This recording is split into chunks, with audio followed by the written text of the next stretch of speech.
Interior sedge pupa.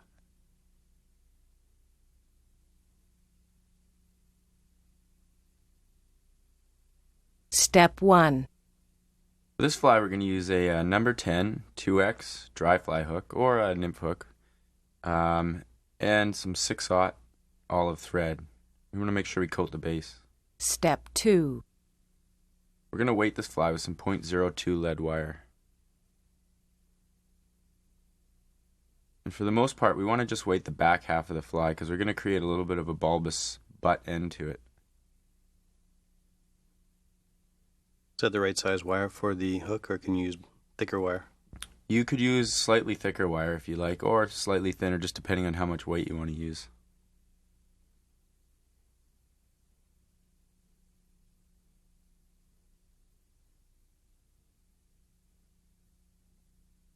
Step 3. Now we're going to add some medium oval gold tinsel. Just tie that in right at the butt.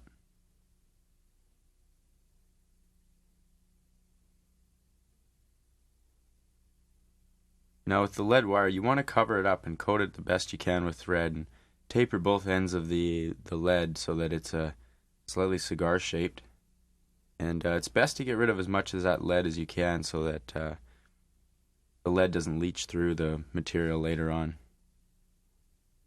What happens when it does that? It'll discolor the fly, so you want to make sure that it's all completely covered up. Thread. This also prevents it from sliding around on the hook.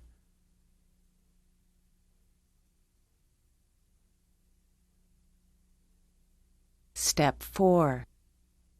Now for the body, we're going to use some olive antron dubbing. You can use seal or rabbit or pretty much any dubbing.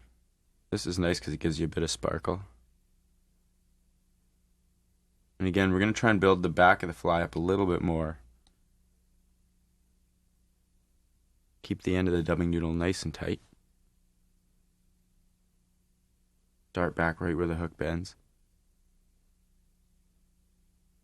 And see there, we're trying to build it up a little bit at the back. I can see a definite taper there the way you're putting on that dubbing.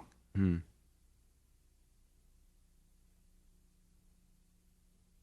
a little more dubbing just to fill in the space. We want to leave a bit of room for the head on this fly.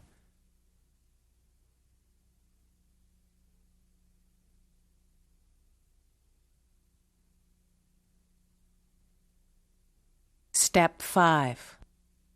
Now we're going to take and reverse wrap our ribbing, again just for reinforcement, and it helps give segments to the pupa.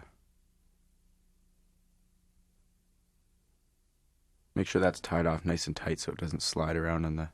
Does it have to be reverse wrapped on this fly, or does it? It's not necessary, but it's always helpful to reverse wrap any of your ribbings.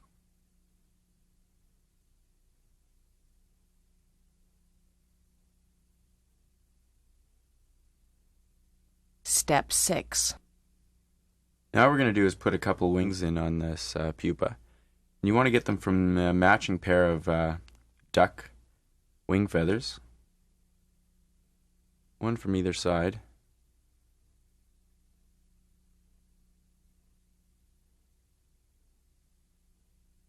Step 7. Here we are, we're going to measure the wing, probably about half the distance of the body, and have it on the angled downward. So it's sort of arching up the back and down towards the tail. Correct. You got to be gentle with this so that the fibers don't split. And tie one in on either side of the fly. About half the distance of the body should be good. Does it ever help to glue those quills? You could glue them. It gives them a little more natural look without glue. Just by using your fingers, you want to try and press them flat against the fly. Snip away the butt ends.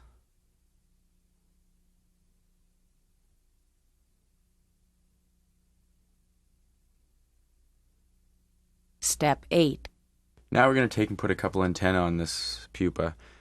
What we've got here is a piece of imitation wood duck flank. And these aren't really that necessary. It just adds to the cosmetics of the fly. You want to grab 2 fibers and try and have them taper directly over the back of the fly like that. They extend about another half the body lengths over the back end of the hook.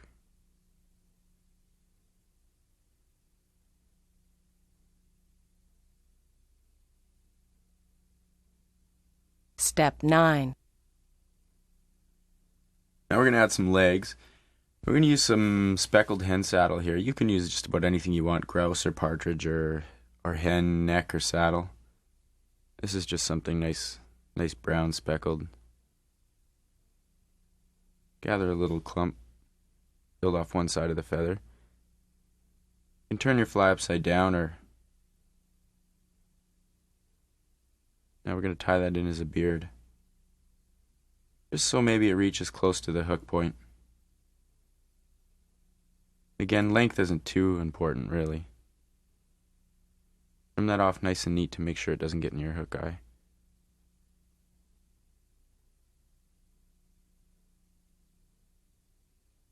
Step 10. We're going to take a couple peacock curls, 2 or 3, and trim off the tips. And we want to use the tips because they have a little bit better quality fibers on them as opposed to the butt. Tie those in on the side. We're going to wrap them with our thread. That helps reinforce the herl once it's tied on the fly. Just a few turns is enough. And tie it off. So you want to keep the head profile sort of in the body profile as Yeah, far as slightly tapered. Mm-hmm. Step 11. And whip finish. Again, trying to keep the head clear of any other material.